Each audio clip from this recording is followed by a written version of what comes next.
Otsuvell. Today I'm using a PNG model because Gloomhaven's pretty CPU intensive. Last I checked. It's Thursday. How's your Thursday been? Just been, for me, I just kind of rolled out of bed. Took a while.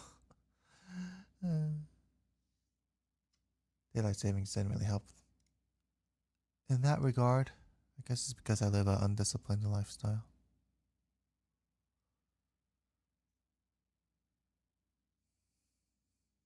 I actually have it on Gloomhaven on EGS.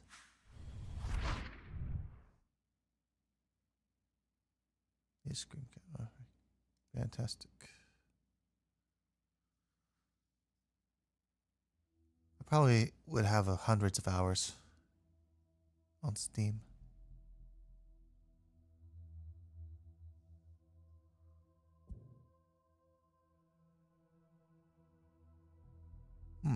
Guildmaster mode.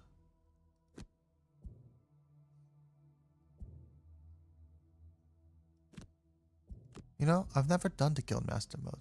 I was debating between doing the DLC versus the original version, but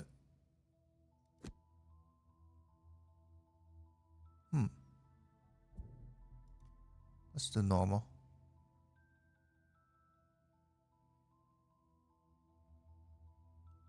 Should be split.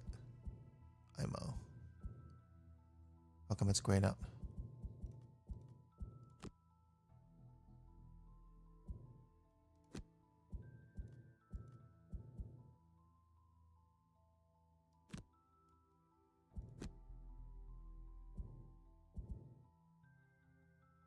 Oh. Okay. So I have to do some adventuring first. Fantastic. Well.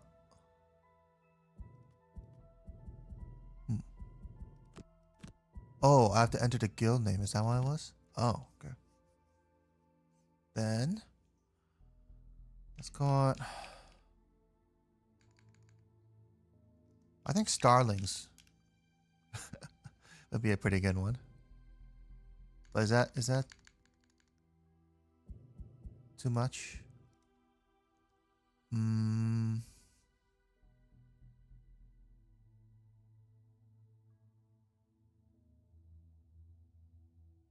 What would be a good name?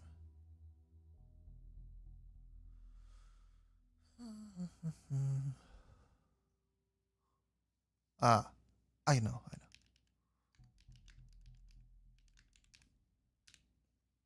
Goblin Co.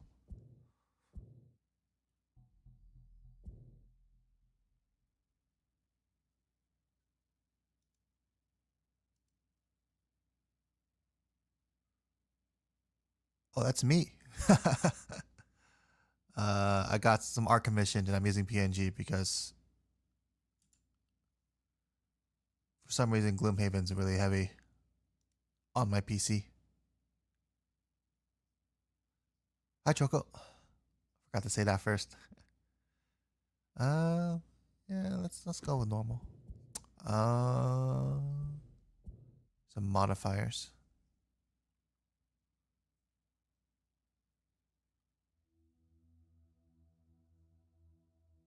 No focus. Move choice. Oh. Yeah. These are the settings.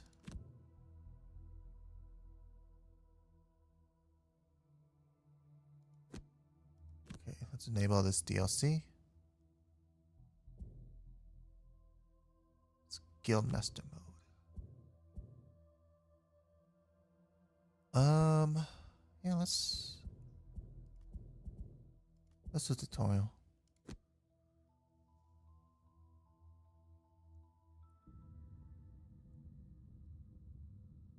Welcome, Guildmaster. I'm the guild trainer, and I'm here to guide you through setting up your own mercenary guild. Okay. Let's start with you guiding the brute through this first tutorial. And not the brute. In Gloomhaven, you control a party of mercenaries, each equipped with a deck of ability cards. Is Gloomhaven like Baldur's Gate? Kind of. Because Gloomhaven was originally a tabletop board game. So it's lots more simplified. It came out before Baldur's Gate 3. After Baldur's Gate 2. That was a long time ago. So because it's a tabletop game, it's more simplified, and you can see the hexagon for the movements, but you can pick your actions per turn. So it's similar. It is also initiative based, but in a different way. You can change your initiative based on the cards you have. Unlike where D&D Baldur's Gate 3 was based on D&D, so the initiative is determined by your roll at the start of combat.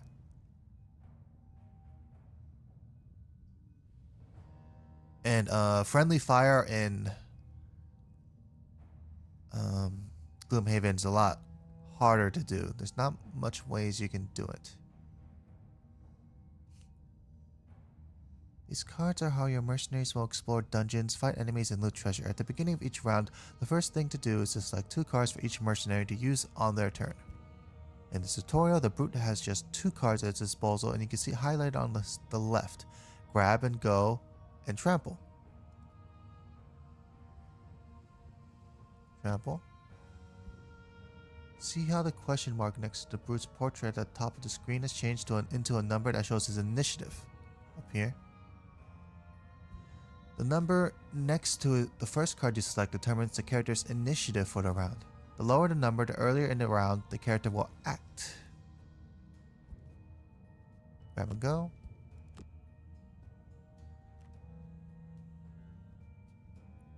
Now is the brute's turn. Time to select some actions. Each half of a card represents an action comprised of 1 or more abilities. You get to use 2 actions per turn, and you can pick any of the 4 card halves on the left to use as your first action. Note, you must then use the opposite side of the other card for your second. So you have to use the top and the bottom. You can't use 2 tops, you can't use 2 bottoms. For example, here you can choose either the top half of trample and the bottom half of grab and go, or the bottom half of trample and the top half of grab and go.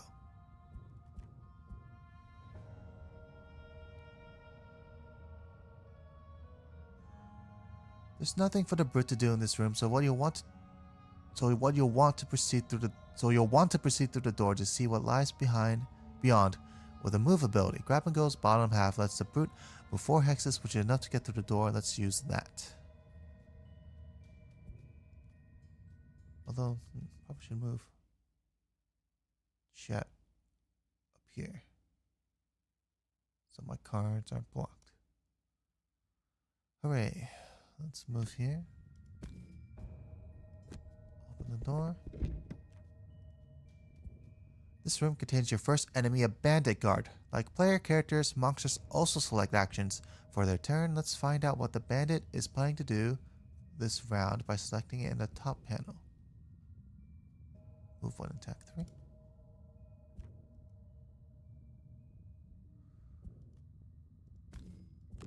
Sure.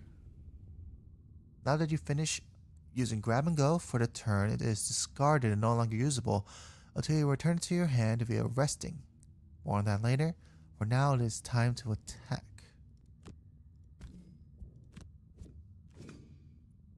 Whenever you attack, an attack modifier is drawn from your character's modifier deck, and that value is applied to your attack. In this case, you can see above the bandit guard that a +0 modifier was drawn, so your attack still just deals its base value of 3 damage. For this tutorial, we will only have +0 modifiers. In effect, to keep things simple, we'll explore the other attack modifiers later. There we go. End turn. Where's the end turn button? There's no end turn.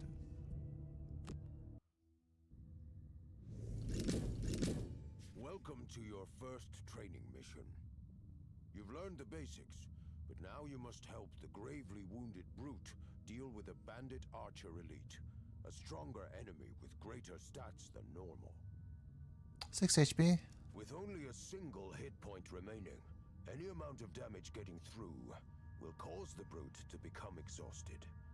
As such, you will have to avoid any incoming damage by burning cards. I love how they only. For the sake of training, the attack modifier decks will all be +0. They forgot to a few things. They forgot to put bald burn the ing in burning. I guess that might have been intentional, but they also forgot to put the text there. Overwhelming assault. Grab and go. No, wait. You should pick shield bash first, and then. I'm so upset. Oh, I guess we couldn't have outrun him anyways. So they move 1. That's not really relevant. They'll move here, I guess. Attack 2, range 3. It's gonna be at this disadvantage, but I'm at 1 HP. Yeah. So in this case, they want you to burn the damage, so you don't exhaust. In this case, it's best to burn available cards rather than 2 discarded cards because 1 is less than 2. But sometimes if you get caught with 0 cards, like you're doing a long rest, and you hit a scenario where your HP goes down to 0, you have to burn 2 discarded cards, which really sucks.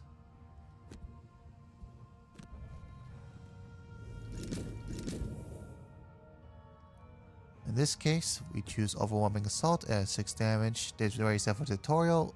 Our modifiers will be +0. And this little icon here means it's a burn on use. So you can do, if you use it, the ability like as such, you can't use it. It will the card won't be retained for your next go round. It'll enter the burned discard, and for the rest of the scenario, with a few exceptions, it is not available for use. Which makes sense. 6 attack, that's pretty strong. That's a 1 hit. Overwhelming Assault is a powerful card, but such power comes at a cost. Actions like Overwhelming Assault's top half. Oh, he explained it for you. Card icon in the corner cause the card to be burned once used, meaning you can't use it again in this scenario. Time to grab that gold.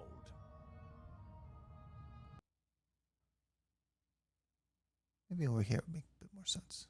Everything's aligned. Now, rating action. Let's just this. Let's get movement. And we end his turn. Pick up 2 gold. Hey, there's our voice. Good job.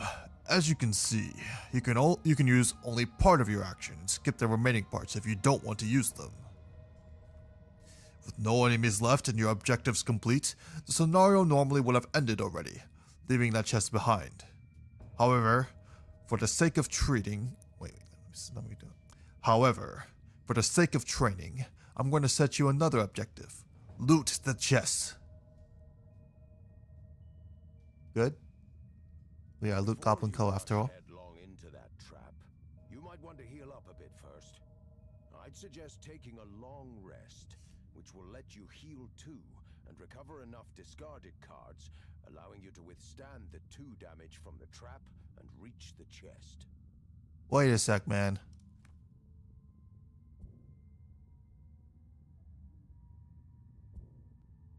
Oh, I had some cards in my discard. That's crazy.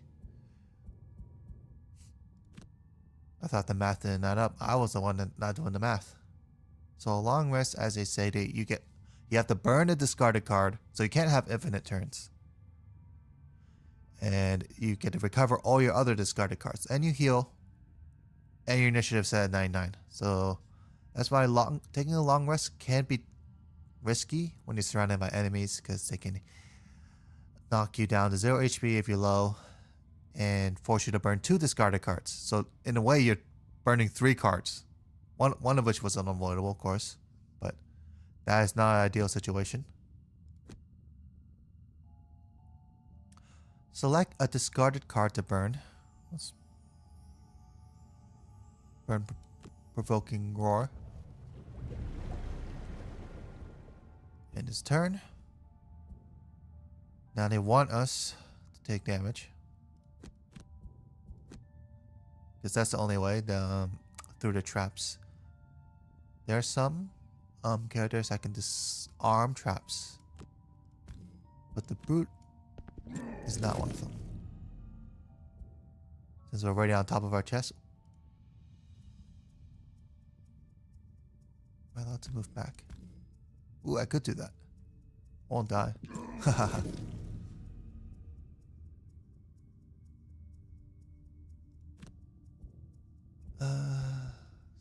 Skip attack.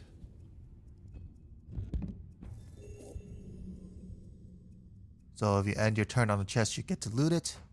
And wow, we get boost of striding. As you can read, during your movement, add +2 move to a single movement. And that sideways card action thing at the bottom right of boots of striding, that means it's refreshable. You get it back per long rest, not short rest, per long rest.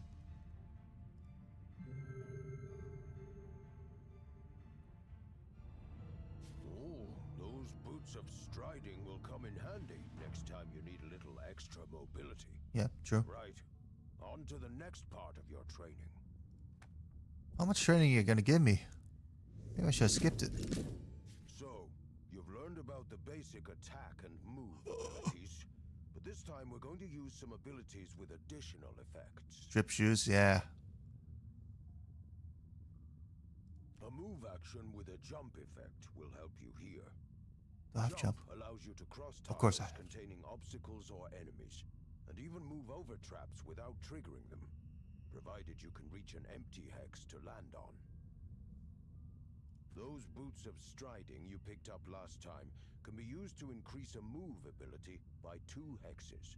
That'll enable you to get up close and personal this turn. You don't have the damage to take her out in one go, but if you act fast, you could apply the disarm condition to her before she can attack. I did see a disarm card. Your objectives for this first round are: use a jump movement to get across the traps unscathed, disarm the archer before she attacks. Good luck. Don't need luck. So, this is our fastest card, and it happens to be the card with this arm. And of course, the tutorial is hand holding me here, telling me to pick Provoking Roar. And then we have to look for a card with jump, leaping cleave. Yep. I will have to use my boots of striding here, because I don't have enough movement. So I click here. And as you can see, I only can move up to 3 otherwise. If I click here, I can move 2 more. And I can't go on top. I can't end on the same hexagon that's occupied by another character.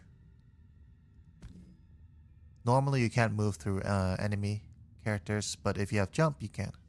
You can move through allied characters, no problem.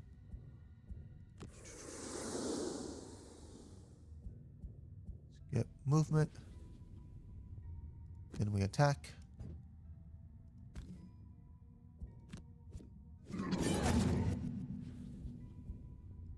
This arm means they can attack. You did it. Not only did you get a decent hit in with Provoking Roar, but thanks to the disarm condition you applied, the archer couldn't attack for the turn. She's low on health now, so you should be able to finish her off. Your objectives this turn are: kill the archer, jump over the traps, and loot the chest. I want you to achieve both this round. And now they want me to short rest. Remember that short rests allow you to recover discarded cards to use immediately in this very turn. Long resting, however, takes up the whole turn and is used instead of selecting 2 ability cards. giving the character initiative, giving the character an initiative 99. In other words, not going to help you win this round. Yeah, you're sitting duck when you use long resting. But that's how you extend your turn count. When your cards are low, sometimes you're forced to long rest to try to keep yourself in the game for a little bit longer. In this case, they want us to short rest. Yeah, burn this one. And we do the same thing, more or less, as last time. Super fast initiative. And leaping cleave.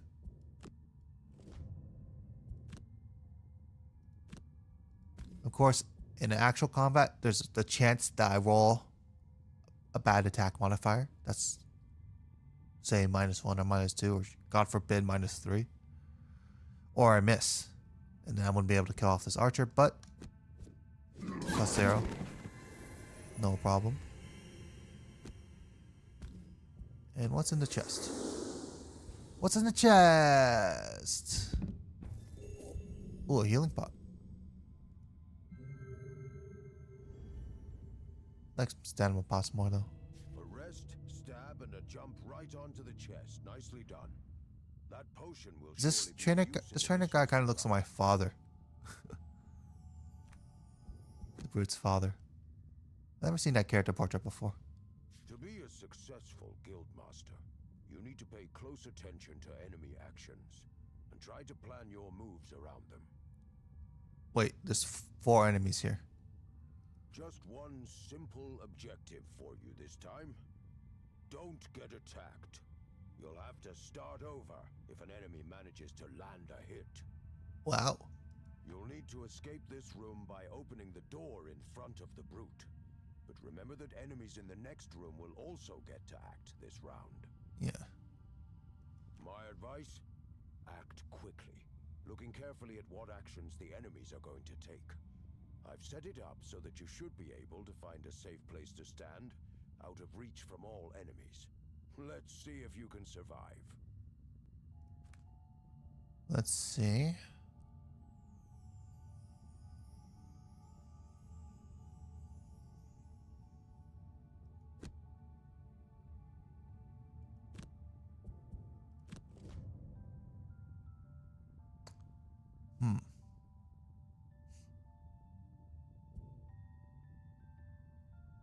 Move 2.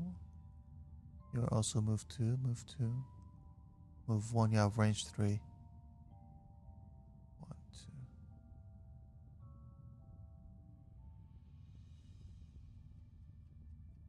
So I think I have to go through the door.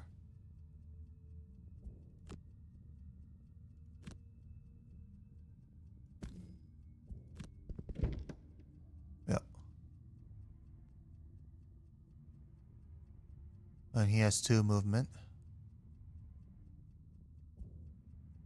Skip the movement. Let's take a pot.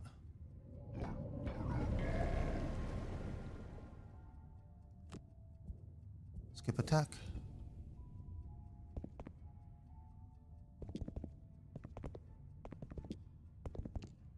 Excellent. You eluded the enemies in both rooms.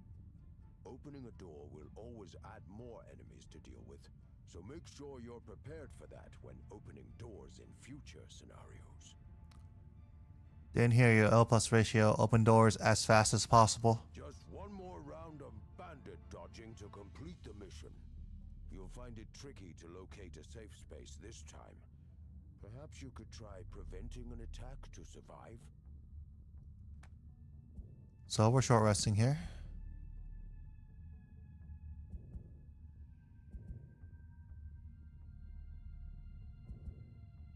It really sucks to burn grab and go, but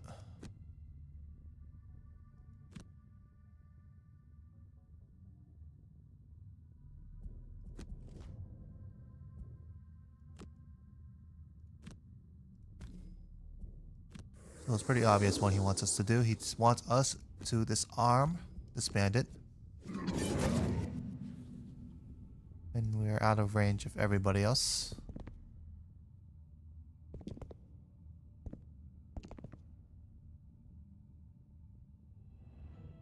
Excellent stuff. You're well on your way to becoming a professional. Thank you, trainer. And how about that disarm? Pretty powerful condition, eh? That and a nice low initiative of 10 makes provoking roar a really nifty ability for getting out of nasty scrapes. Hey, you said card here, but you voiced ability. Well, technically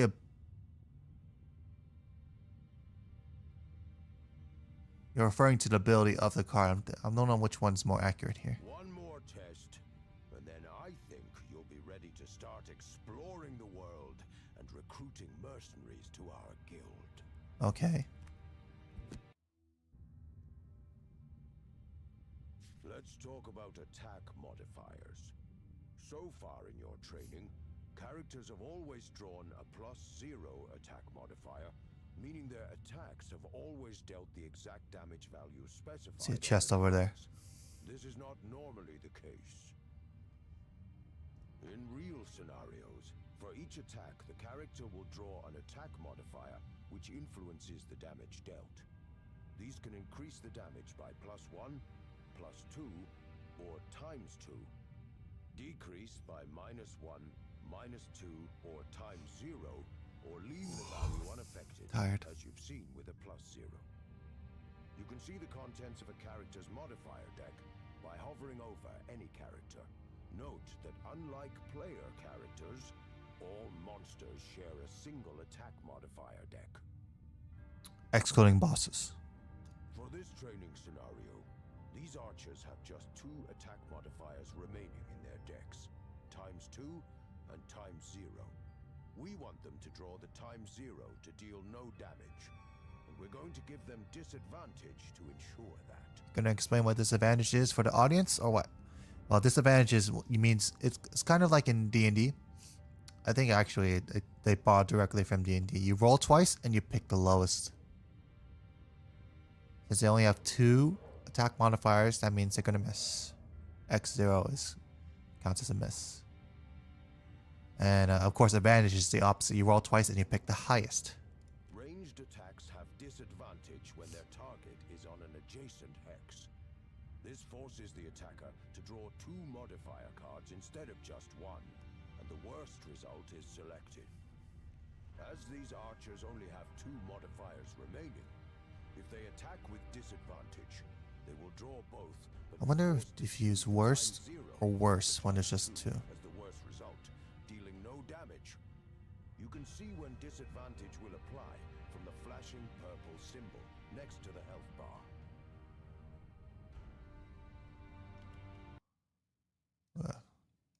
Highlight this for a second.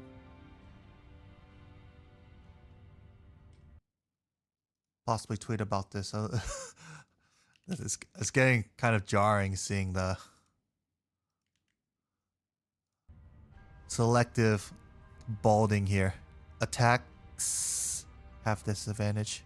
Archers.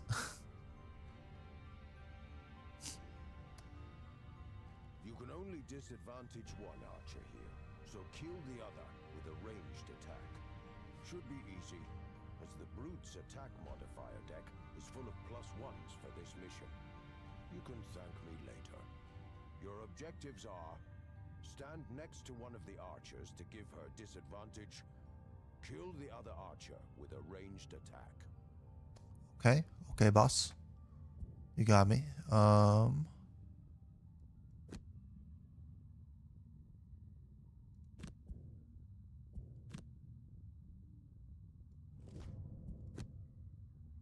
So, move here. Within range. Let's have a health pot.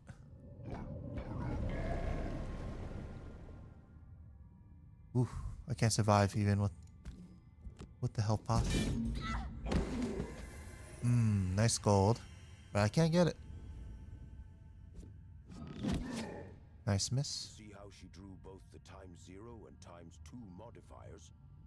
Disadvantage forced her to draw 2 attack modifiers and use the worst one.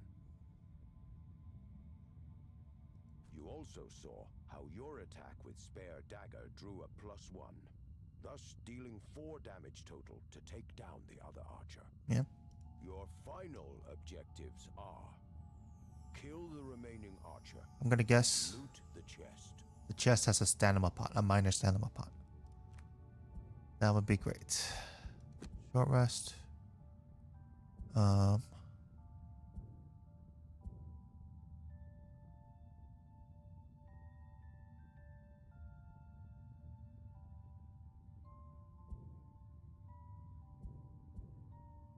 Yeah, let's burn this actually.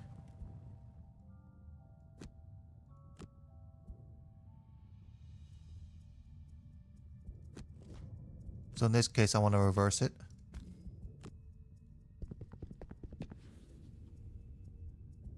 Technically, I didn't. Oh. Look how buggy the attack modifier. You can see attack modifier here. It didn't matter. Technically, I could have attacked him up close, but in this case, I'll just... It's disadvantage when I only have +1 attack modifiers means I'm not really at disadvantage at all. Oh, it's a heater shield. All right. Okay.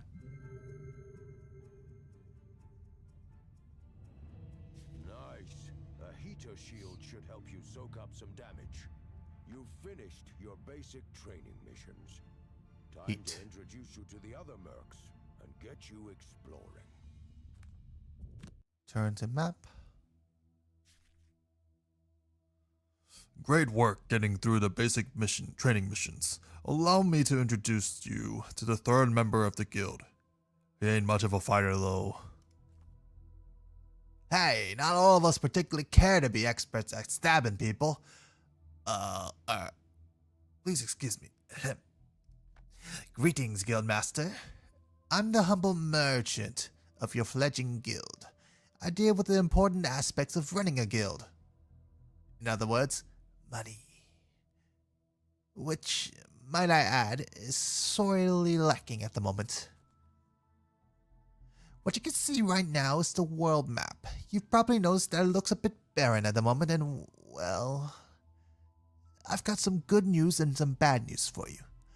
The bad news is that the realm has been overrun with all manner of unpleasant monsters. Rogue bandits.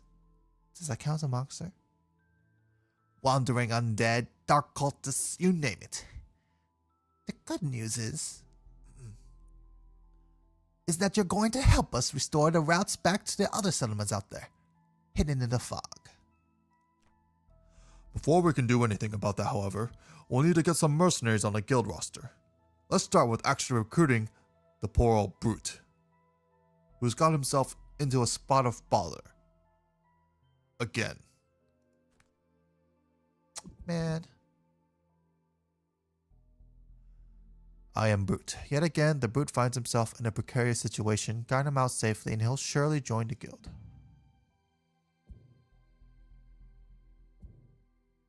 Bro, you're struggling against skeletons? I'm not sure if I want you on my guild. Come on, dog.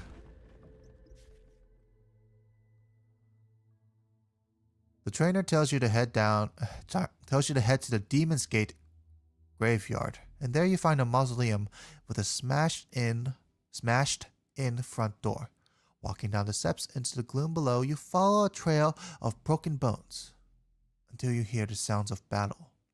Entering a chamber, the badly wounded brute is facing off against a number of undead.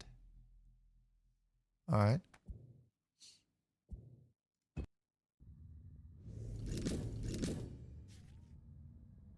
Let's begin looking more closely at what each individual character can do. In this scenario, Brute has 2 level 1 living bones elites. I almost said living corpse. Living bones elites to deal with, which means their stats will be greater than their level 0 counterparts. Monster stats are combined with the base ability card drawn for the monster class's turn, resulting in the cards you see when the monster's cards for the round are revealed. So, expect them to move a bit further and attack a bit harder, especially as they are elites. Note how they both have an innate shield 1 effect, indicated by the shield icon. Each point of shield prevents 1 damage from incoming attacks.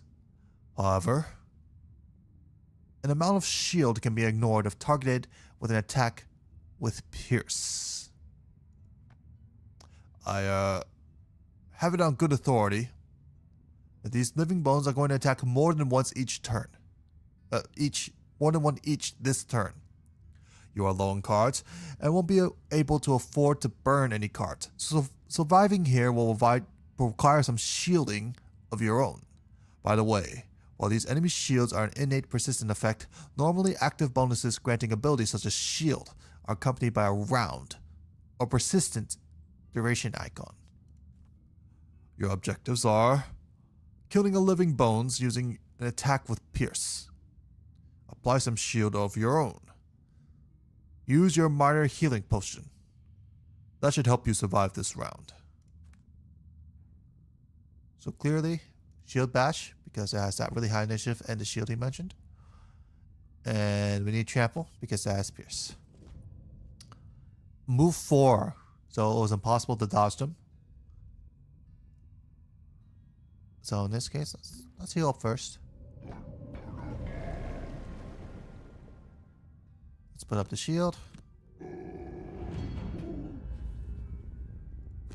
And we attack this one. Boom. Is there a chest? There's no chest. What am I even here for? Come on, brute. Wow.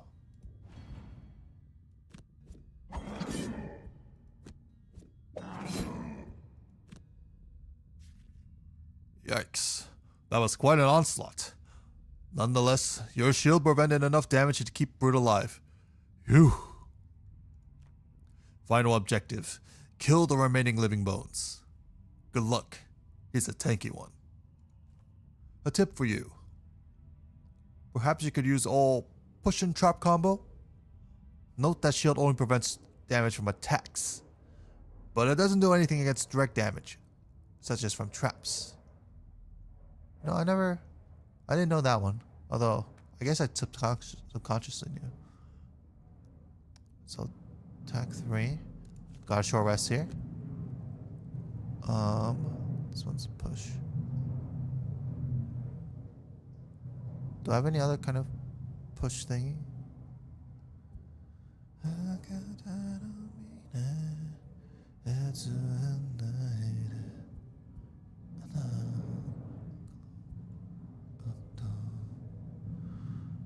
Alright, let's burn trample. Sure.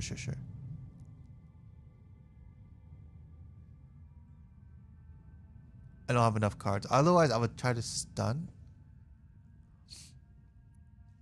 So in this case, I think they want me to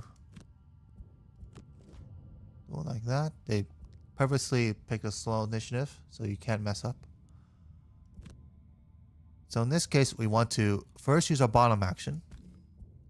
Get an attack in. Then we do our top action. Oh, it's push 2, so I didn't need to. I could have gotten gold. No. I can't restart the round. 2 gold. No.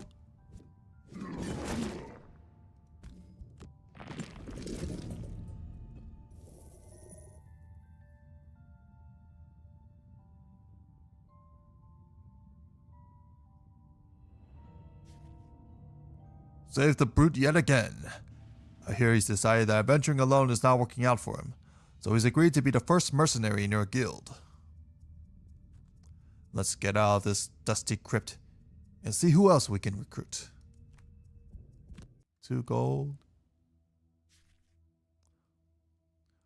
The brute sure can soak up damage well, but he's not the most mobile. Having ample funds is going to be of utmost importance in getting this guild off the ground. Do you know anyone good at gold acquisition? Probably just scoundrel. I know just the woman. She's also a dab hand at poking holes in those who get in her way. She's in the process of liberating some gold right now. Shall we lend her a hand?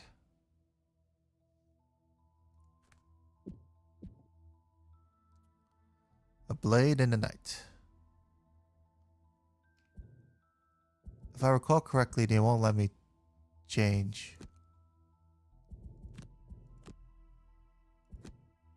the money. Because, you know, maybe I was thinking, maybe I want them all to have a shared loot. Maybe not. The trainer has pointed you to a location of your second potential recruit. Okay. The trainer points you in the direction of a ruined crypt, another crypt. On the outskirts of town, dead bandits litter the area, many with knives still embedded in their corpses. It's clear they didn't see their attacker coming. Well, I guess she doesn't need our help. That's what they said. Yeah, fair enough. Fair enough. Fair enough. I was just about to say she's too competent. Meet the scoundrel. She is incredibly nimble and mobile, not to mention able to combo off huge amounts of melee damage when things line up just right. Let's help her out of this sticky situation. I see a lot of gold. Firstly, you'll need to kill 3 archers this round before they attack. Surely you can leave 1 or 2, right? You'll certainly need something that can hit more than 1 target at a time. Throwing knives.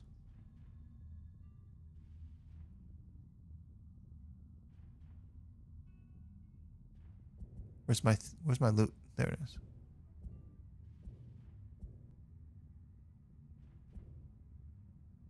So what they want me to do is throwing knives and smoke bomb. Move 2, attack 1, range 5. Yo, mobilize. So we attack this one.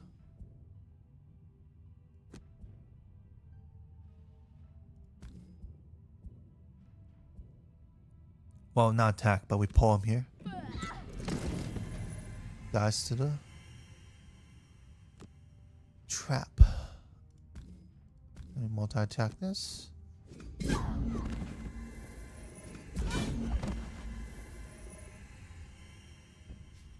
Ha! Feels good picking off multiple targets in a single turn, doesn't it? One last objective. Loot at least 5 piles of gold this round. A tip for you. Sometimes the top half of a card allows you to move 2. Loot abilities pick up all of the gold. All of the gold within the radius specified by the value. So work out where you need to stand and get looting. No need to tell me twice. Short rest.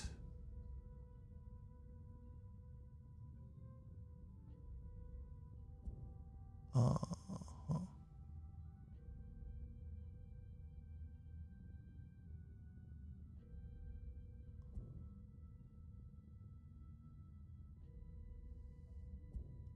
think this is a safe burn. So what they want me to use is throwing knives. Yeah, it's looting time. That's right. Time for the gold, them gold. And quick hands. Quick hands is actually a pretty low initiative card. So usually movement cards are gated, so to speak, by bottom abilities, and attack cards are usually reserved for top. So finding cards with movement on the top ability and attack cards on the bottom is very valuable. Allows you to potentially attack twice or move twice. Or in this case, move and loot, because a lot of loot cards actually are bottom action cards. That's a lot of gold. Buy some pots with it. Nice. Let me just take care of that gold for you. For your assistance in this scenario, the scoundrel has agreed to join the guild. That means we've got enough mercenaries now for a proper mission. If I don't want to use these bums. The first thing we should do as a guild is re-establish a trade route with Gibbet Hill to the west. We've been having a small problem with bandits in the woodland en route, but with a brute and scoundrel to assist, that's nothing that should cause you any trouble. It'll give you some much needed experience on the job and allow me to get some new items in stock. Once the way is cleared, go knock some bandit heads together. Alright.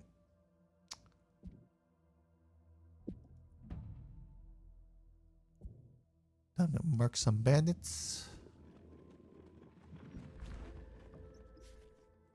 The road is deserted as you make your way towards Gibbet Hill. Trading in the area has effectively stopped for many months now, with so few daring to venture along the main highways. You know, a bunch of scared a bunch of highwaymen. They're level 5 in RuneScape. What are you so scared about? As you make your way along the trail, wending its way through a wooded grove, the crack of a twig snapping underfoot pierces the silence. You hear rustling in the undergrowth, getting louder as its source makes its way towards you. I do appreciate the short reading. Right.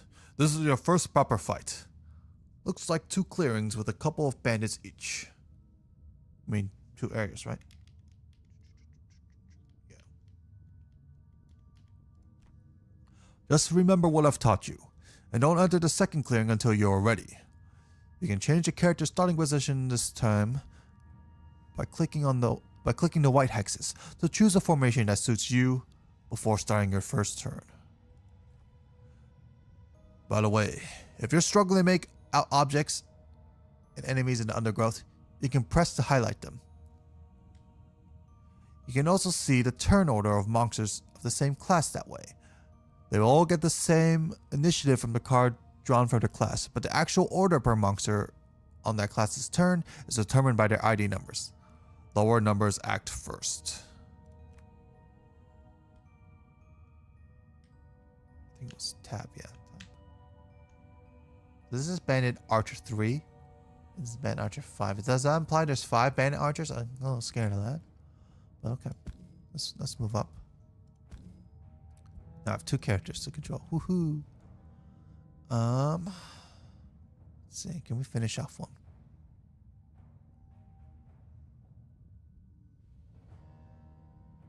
What's my attack modifier looking?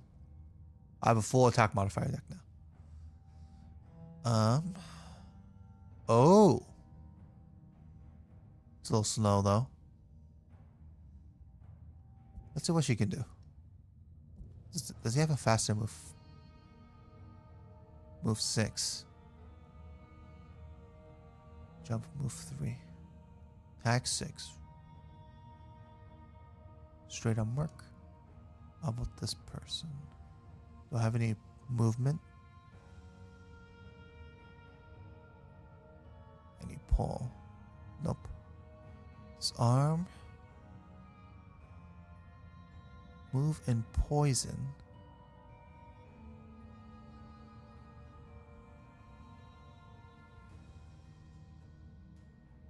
She doesn't have boots. Jason, target is Jason and if your allies.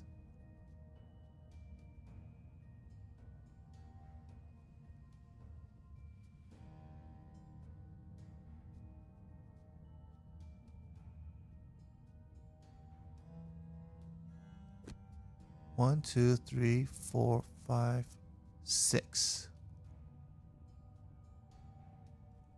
I should probably try to take it slowly. I really want to kind of burst, but 1, 2, 3. Poison.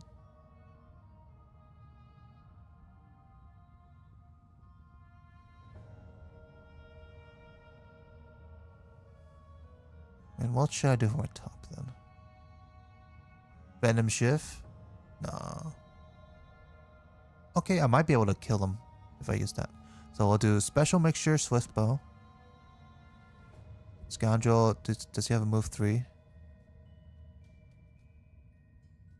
Not really. Oh, I could use the boots. So yeah, let's do that. That, and then balance measure.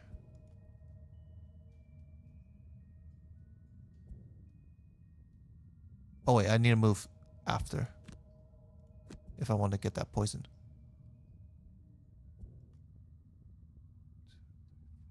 Well, I should just finish them off. What am I talking about? All right. Phew. Oh no, they're too fast. So what we want to do,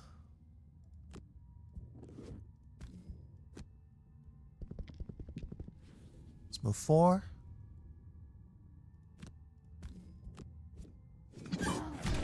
That's 1 down.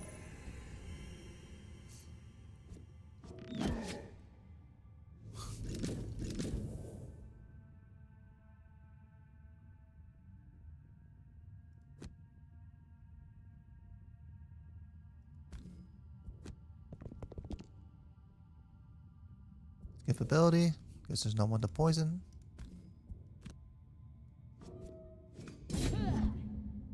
Okay.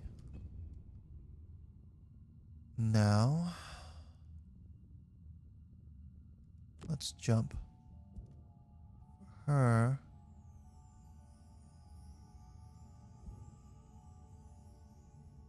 Loot. Do I have any? Yeah, she's throwing knives. Loot.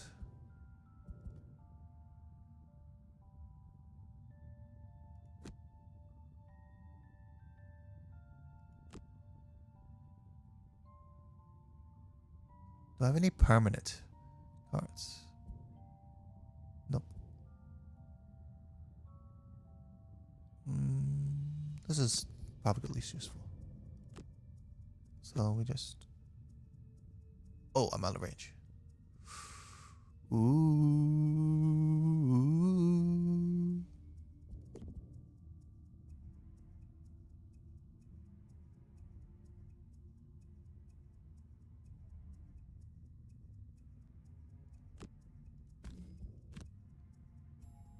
I guess I'll move up 1. Let's get movement. Okay.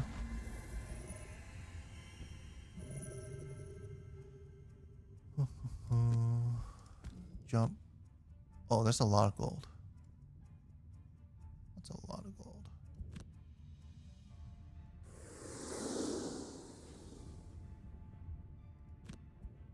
I guess I should have moved to the middle. That was a misplay on my part.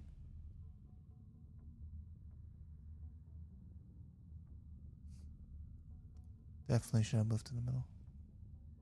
But that's okay. How much gold has he picked up? 4? You've picked up 2. So let's go in.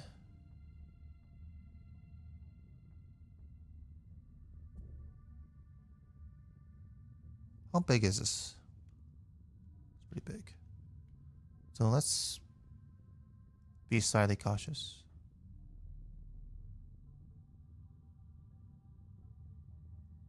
Then move afterwards. Attack, move 5.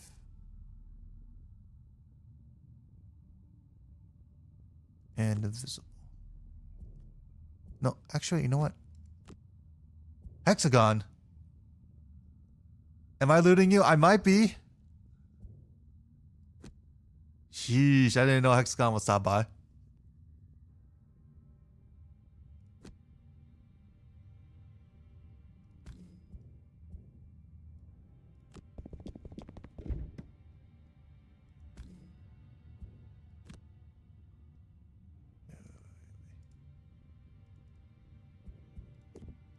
This is closer to gold.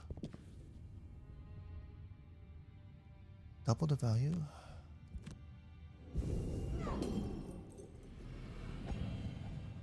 Please forgive me. It's just I can't resist the gold. Well, I guess I should get that gold next time. There's just so much gold. Wow. And Scoundrel's turn. And then, let's see. Move 3. Let's move over here. The double burn.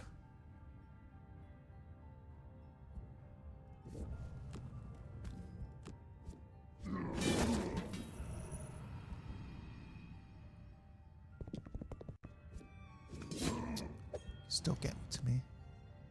Pain. Do I have any loot? Oh, grab and goes top loot. Wow.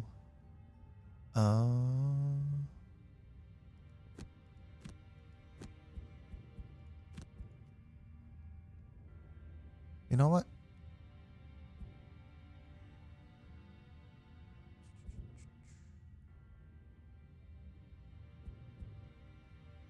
I'm gonna short rest here. Usually you should not be playing like this. And burning at cards so freely, but it's a beginner mission.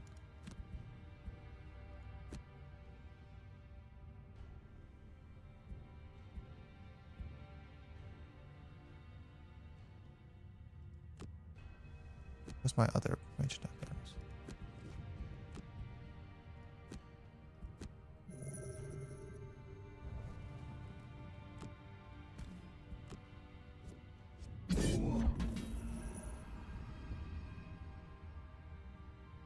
Technically I should have used the loot card on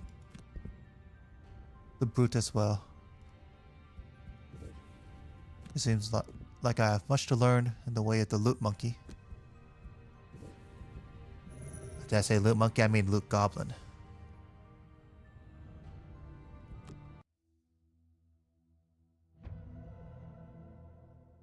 Unlock Gibbet Hill. Ah, the joyous sound of gold coins in the pocket. But what to invest it in? Perhaps I should get some minor mana potions back in stock. Dog, no one wants minor mana potions. Give me minor stamina pots. Come on, dog. It's about time you learned about the fundamentals of magic. I know a spellweaver who should be able to show you a thing or two. And last I heard from her, she was researching a stone circle in the forest nearby Gibbet Hill. With all these monsters about, we ought to check she's okay. No, you don't need to worry about Spellweaver. You don't need to worry about Spellweaver. Bandits! Spellweaver has run into trouble out in the forest. Help her out and she'll surely join the guild. Why not that altruistic? Asking around in Gibbet Hill, you are directed down a forest path towards some long-forgotten ruins. As you reach a clearing, you hear a commotion ahead. It seems some bandits have cornered an orchid woman. Orchid. Is this who you've been told to find? I didn't know she was orchid.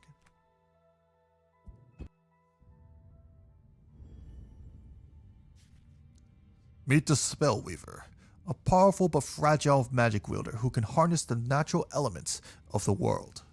Good thing we found her when we did. That's a lot of bandits. This is like that one Piper Perry meme. Except instead of 4, 6.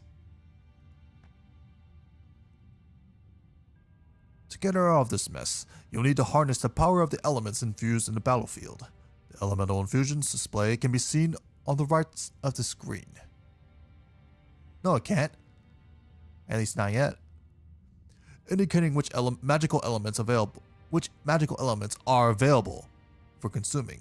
In this scenario, the ice element is already infused, but elements are normally infused for 2 rounds through using actions with elemental symbols on them, available for consumption after the turn in which they are infused. In other words, you can use it after the round, the turn of the character who used it, and then for the entire next round, unless someone steals it, which is very possible. This round, you must consume the ice element to augment Freezing Nova's attack, killing as many bandits as you can. Survive the round by using a jump move to get out of reach. Alright. Freezing Nova. Wow. Ride the wind. They're not playing.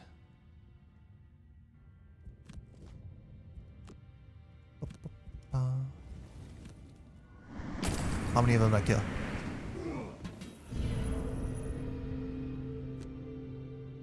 Move 3. Sage.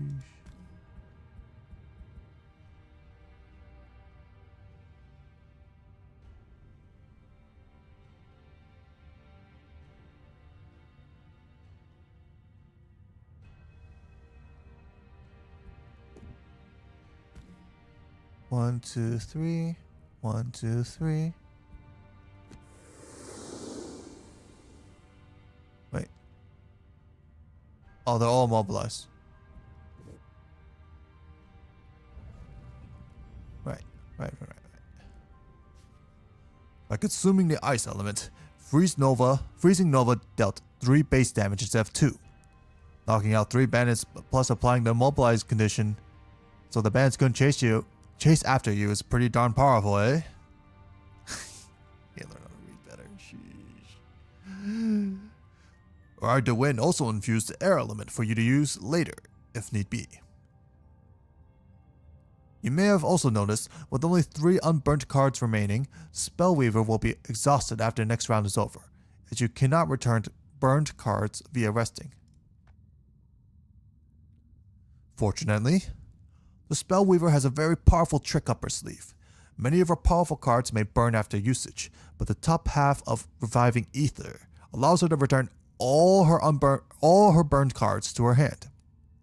Getting the timing right on this one-time recovery per scenario of all burned cards is key to using Spellweaver well. True? It's up to you now. Kill the remaining bandit cards. Reviving Ether will cover all your burn cards, so you can finish these bandits off at your leisure. Yep, I might frickin' die.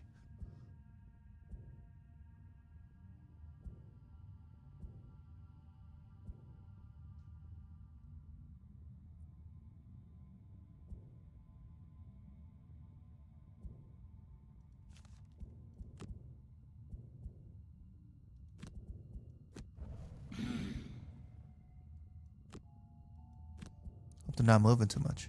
Alright. Fantastic.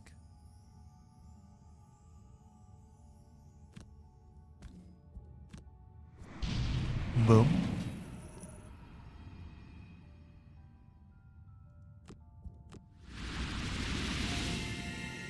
Go for all my burned cards. Wait, that's my loot. Alright. She doesn't. She does. Ooh, I need to kill you.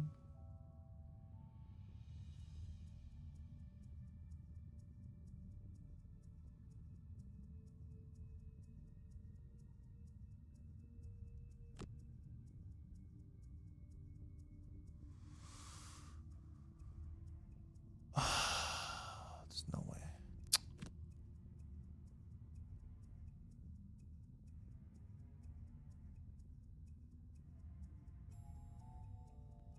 I don't think there's any way I can grab the gold and stay alive.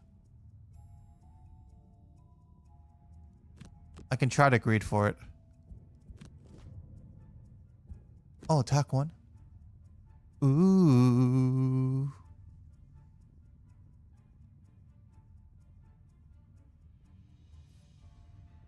Yeah. Yeah, let's greed for it then.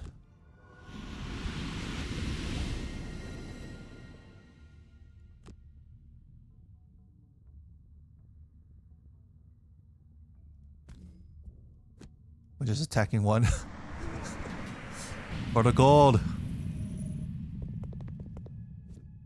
Whatever, bud. Do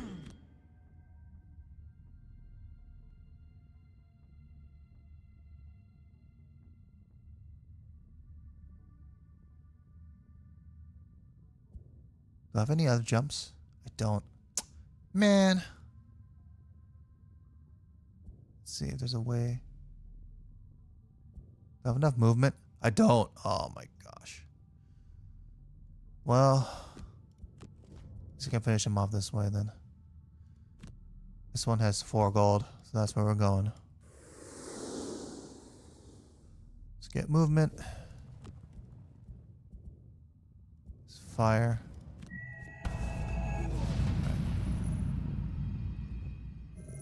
Get my gold. For helping her out of that bind, the Spellweaver has agreed to join our guild. As you saw, her abilities can be incredibly potent, but she can be a difficult character to work with due to the complexity of her tactics. No problem.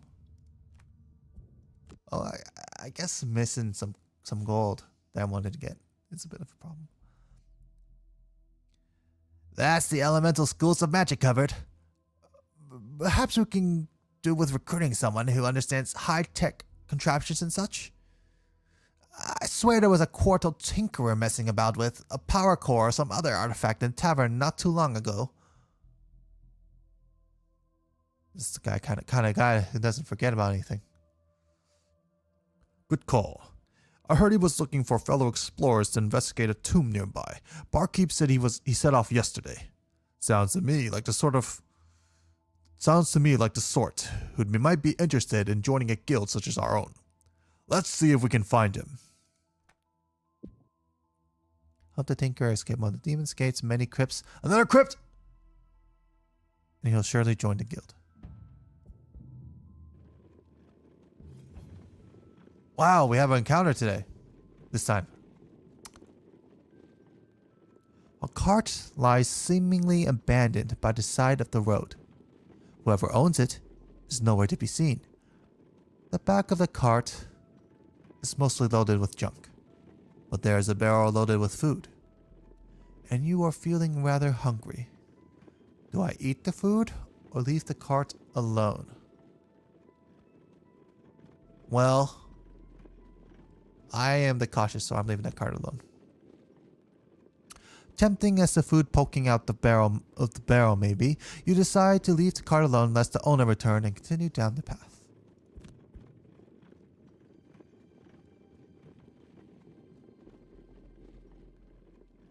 As you begin to walk away, there is a sudden rustling of leaves from the bushes by the side of the road. A short, portly man emerges from the bushes, hoisting his breeches when he spots you and jumps slightly in surprise. "Oh, well met, travelers," he says, nodding his head in greeting. He looks over at his cart and smiles. "Thank you for not stealing my cart when I was preoccupied. You know, I have more food than I could possibly eat back there.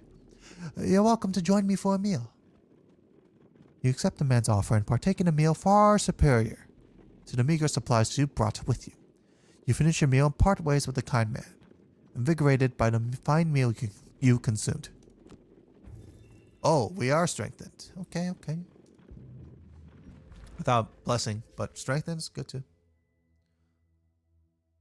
The trainer informs you that the Quattro had last been seen heading to the basement underneath an abandoned mansion to the south of the city.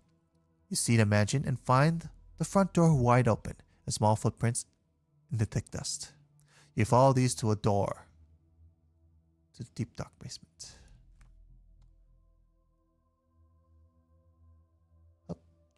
Brain over brawn.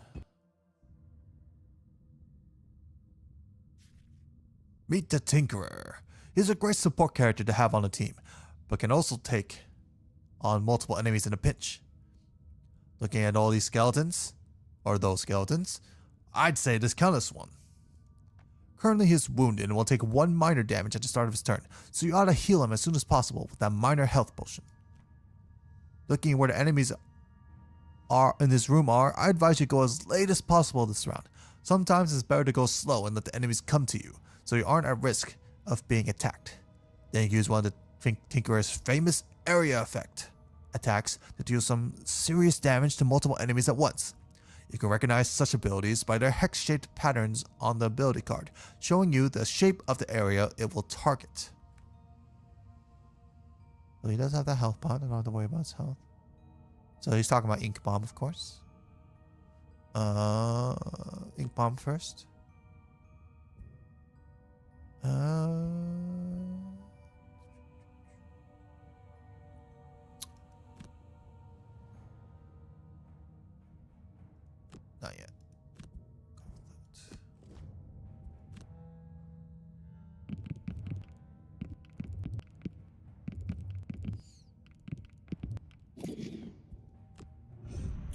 Use the health bot.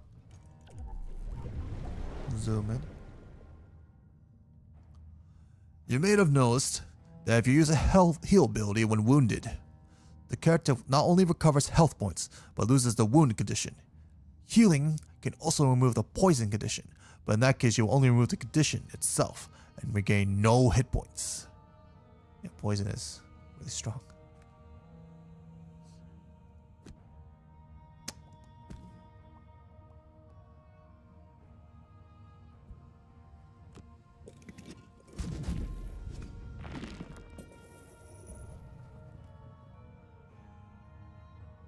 Maybe I talked to the wrong guys.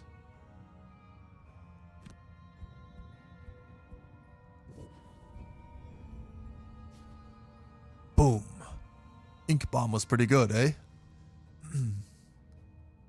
I'll leave you to finish off the rest of these bad guys. Did you know that you can rotate the shape of an area affected by pressing question? What?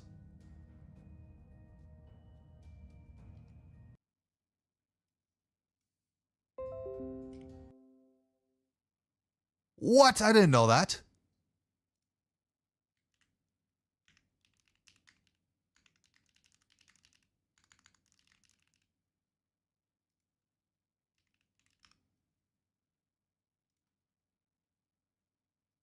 Hold on, I need a...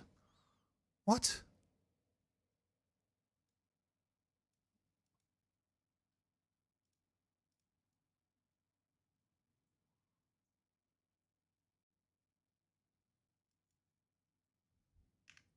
Hold on.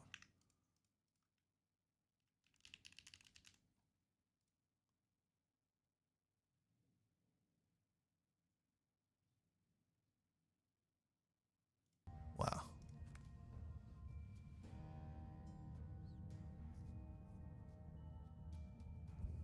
Short rest. Yeah, we don't need that when we're going. Let's move this as fast as possible.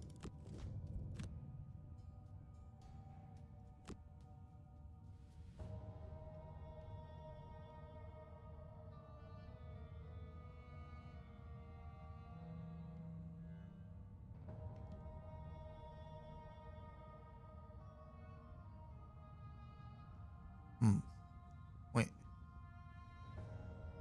It's not changing for me.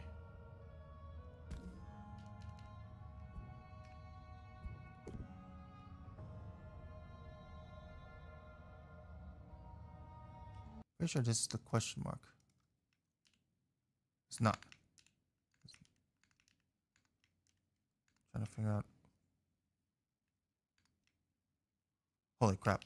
This is the problem with having a mechanical keyboard that you don't have the symbols on.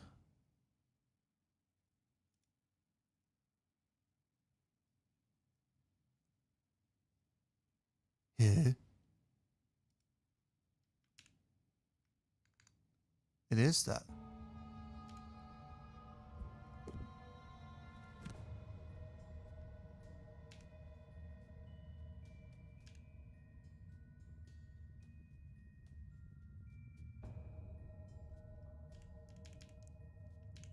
Doesn't seem to be working.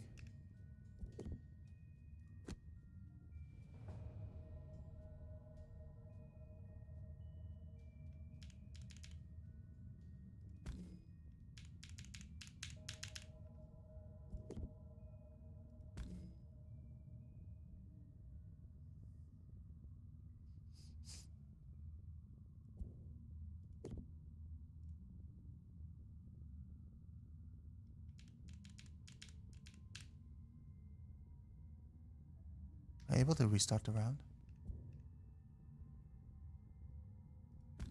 This doesn't seem to be working.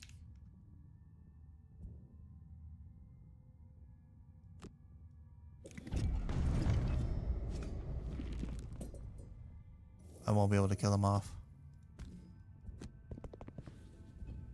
Man.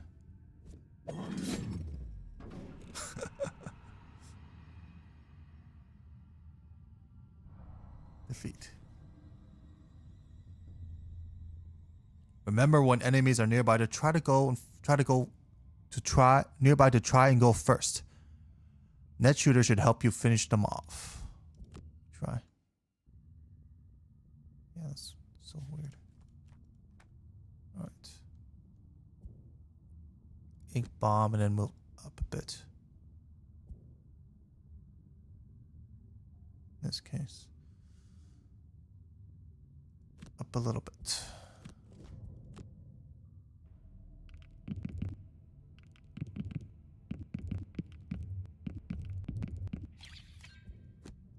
Heal.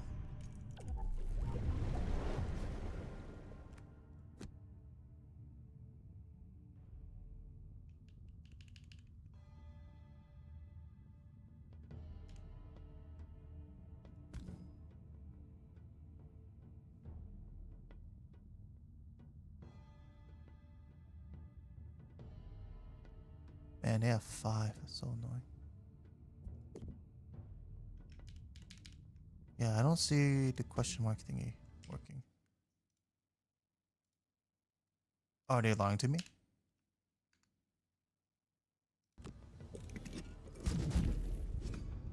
I'm gonna have to Google this.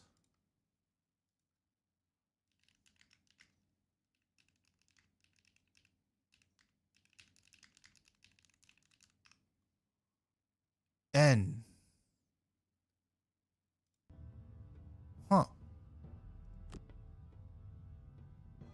Oops.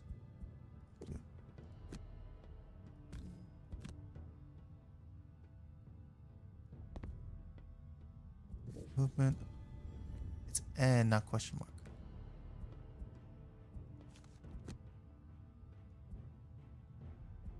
Burn that. Let's see if he's right.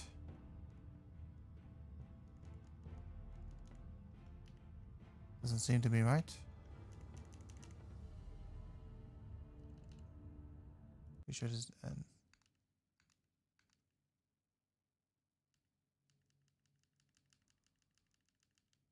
So fraudulent.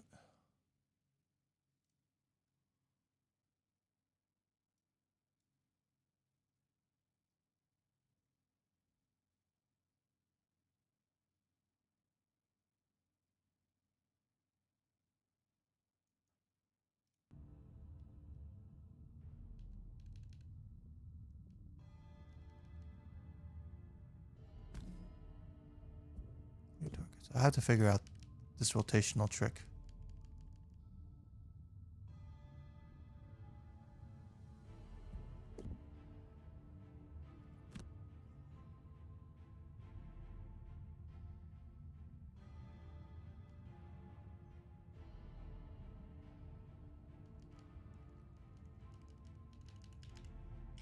Doesn't seem to be working.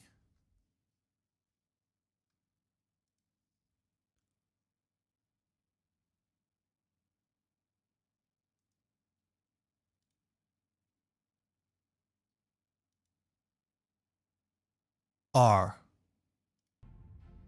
Really? Oh my fucking god. It's true.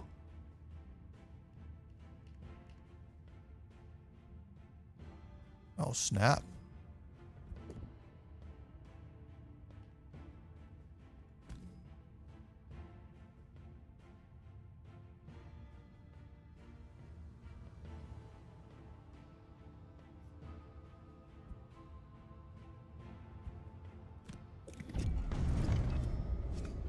All right.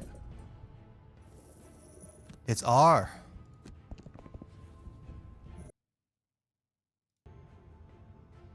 Damn. This little guy packs quite the punch, eh? Let's sign him up and look for some paid jobs for the guild to take on.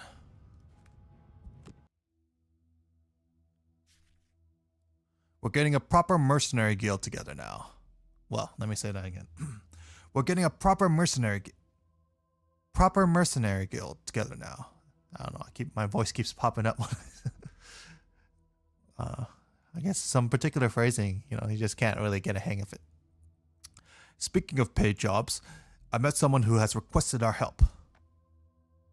Peace be with you. I am the priestess here, sworn to the sanctuary of the Great Oak. I thank you for meeting with me, as we at the sanctuary are in dire need of assistance. You see, the holy crypt in the catacombs beneath the sanctuary has been broken into and defiled by deranged cultists, raising hordes of undead to do their nefarious bidding. I beg of thee, please help us be rid of this menace. All too common an occurrence these days. Anyhow, sounds like an opportunity to try out our 2 latest recruits together. Get to it. Is this saved?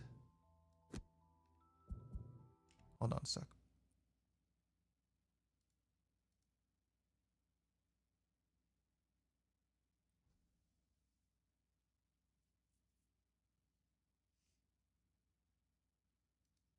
Give me 1 second.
Sorry for the wait. I was doing some things in the background. Getting access.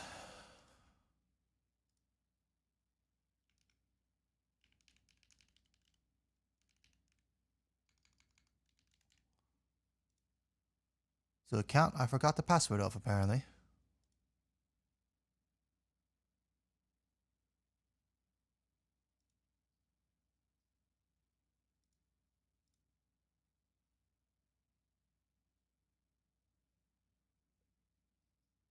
Password, block. Stay logged in.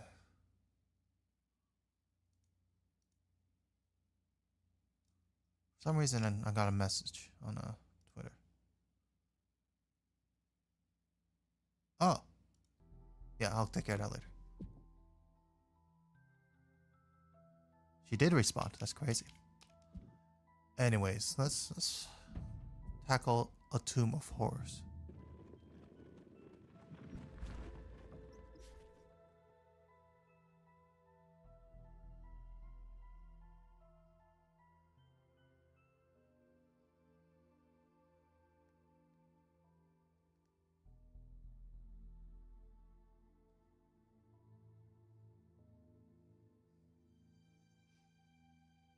Alright, back to business.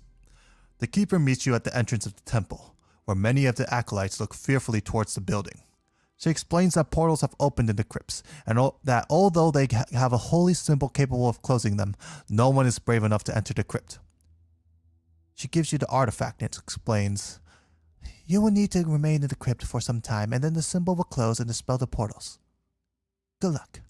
She ushers you forwards. The undead have risen in this crypt, another crypt. Time to return them to their slumber. I mean, we're fighting with undead, so I guess it makes sense, but... Not crypt. Hey, where's the other... Oh, I guess they literally mean just Tinker and Spellweaver. The crypt is bathed It's bathed. I guess they should. It's bathed. It's bathed. Come on. Bathed in unholy light, emanating from mysterious portals in the corners of the room. Alright? You brace yourselves for battle against whatever evil may come through. I only see 2 types of evil.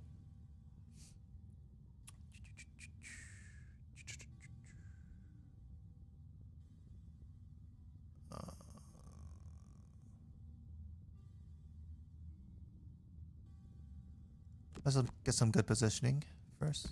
Tinkerer, move up here. Where's my stun shot? There it is. Stun shot.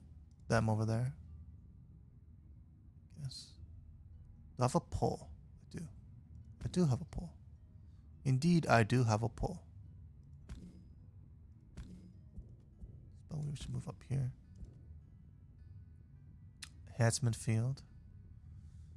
And where's my pole? Hook gun.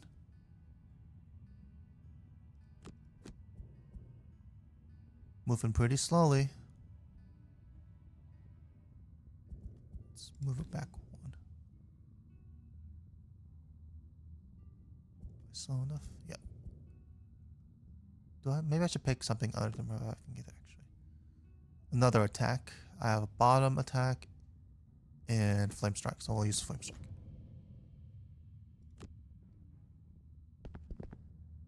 Oh, bro, you only moved up 2?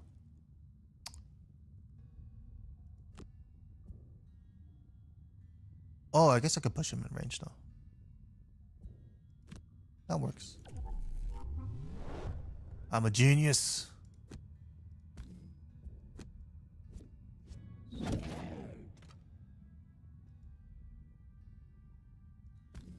Over here. Buddy boy.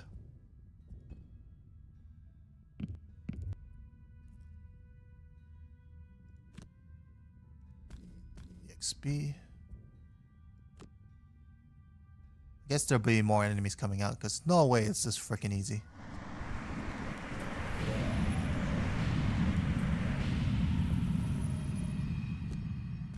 Get some gold. Yeah, that's what I thought.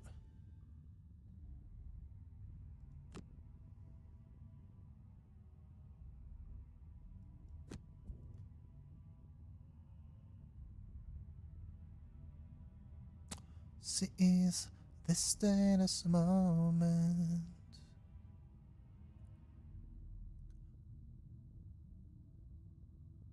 Kind of do whatever I want.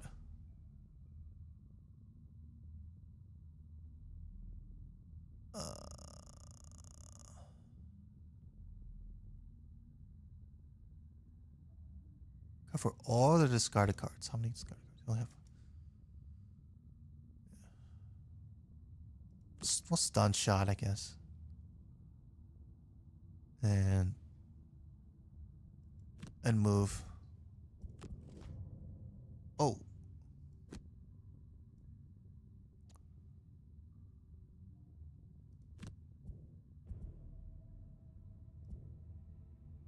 No have any.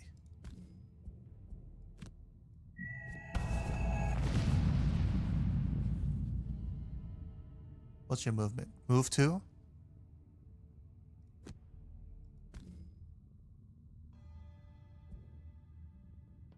Is that a little too greedy?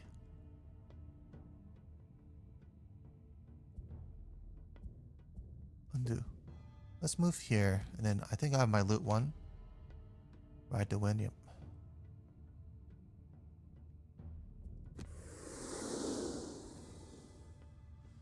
Okay. And then get movement there. Spellweaver's turn. Now.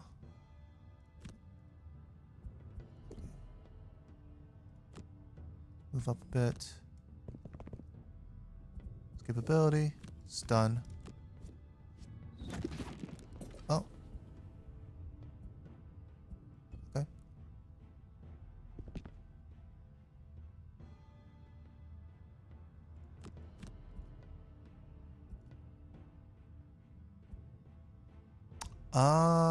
Well, since the goal is just to survive 3 turns, I'm going to short rest. Redraw. This is throwing usually, but it's just survive 3 turns, so we'll do it like that. And might as well do a big hit.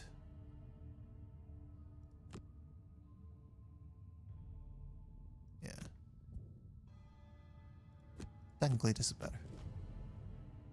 Yeah, it really didn't matter actually, but.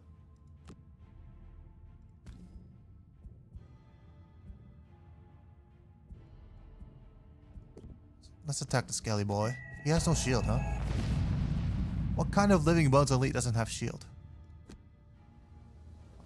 3.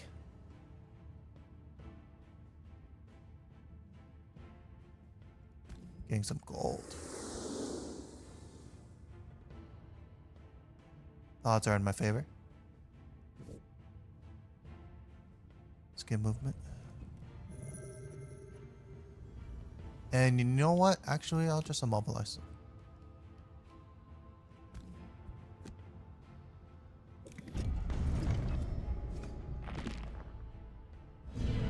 I say that, but actually I'll just kill it.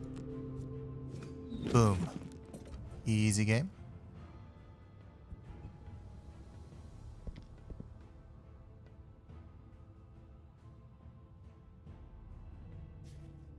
Portals suddenly blink out of existence. Whatever dark magic was reanimating the undead seems to cease, and they collapse to the floor. You have survived the undead's onslaught and restored peace to the sanctuary. Great. I cannot express just how grateful I am. Truly, thank you. With the threat to the sanctuary gone, we could finally resume the restoration of the temple here. It will be some time before we are ready to resume our normal services. But I hope we can be of help in the future. I bid you farewell. Hang on a second, we did that for free? I thought we were supposed to be paid. Be looking for paid job. Oh, never mind. Join a guild, they said. It'll be fun, they said. You'll be heaps of gold. Pfft. Grumble. Don't mind him. Thanks to you, the temple will reopen in due time, and you'll be glad to receive their blessings. Now, the next village we've lost contact with is the Marches. The Marches?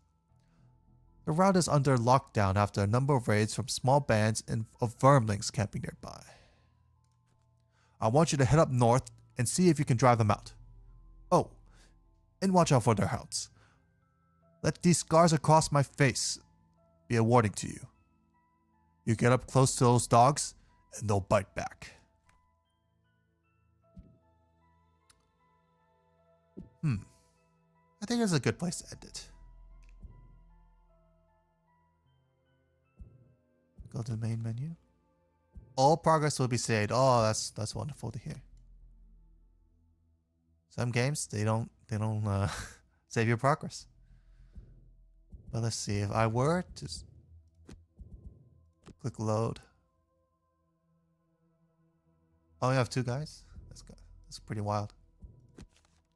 Oh. Nope. Press escape instead.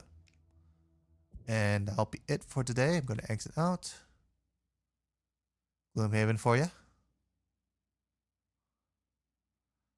Thanks for tuning in.